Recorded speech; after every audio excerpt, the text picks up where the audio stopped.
எல்லாம் பார்த்துருப்பீங்க. நான் விழுப்புரம் மாவட்டத்துக்கு நேரடியாக கள ஆய்வுக்கு சென்று அத்தனை இடங்களிலும் விழுப்புரம் மாவட்டம் பாதிக்கப்பட்ட எல்லா இடத்துலையும் போய் சந்திச்சுங்க.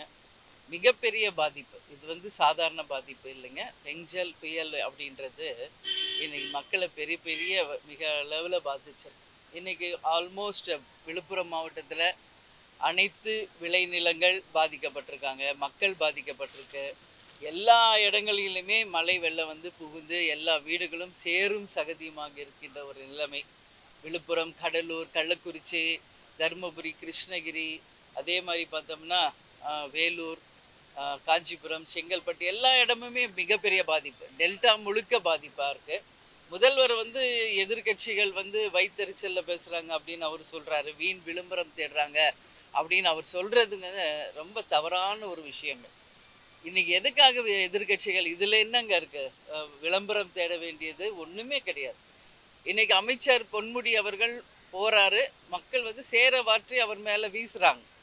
அது மட்டும் கிடையாது, இன்னைக்கு அவங்க இருக்கின்ற திமுக பேனர்கள் எல்லாம் கிழிக்கப்படுகிறது. ஒட்டுமொத்த மக்கள் ரோட்டில் உட்காந்து மறியல் பண்ணிக்கிட்டு இருக்காங்க. இந்த அளவில் தான் இந்த ஆட்சி நடந்துக்கிட்டு இருக்கு. அப்போ இதை பார்த்து தான் எதிர்கட்சிகள் வைத்தறிச்சல் படணுமான்ற கேள்வியை நான் முதல்வருக்கு நான் கேட்குறேன்.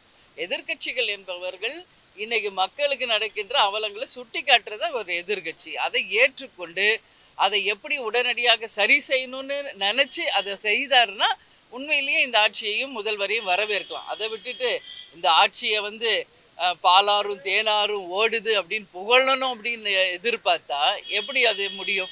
இன்னைக்கு மக்கள் தான் எஜமானர்கள் தமிழ்நாட்டில். அந்த மக்கள் சொல்லணும் இந்த ஆட்சி உண்மையிலேயே நல்ல ஆட்சி நடக்குதா இல்லையா அப்படின்றத மக்கள் சொல்லணும்.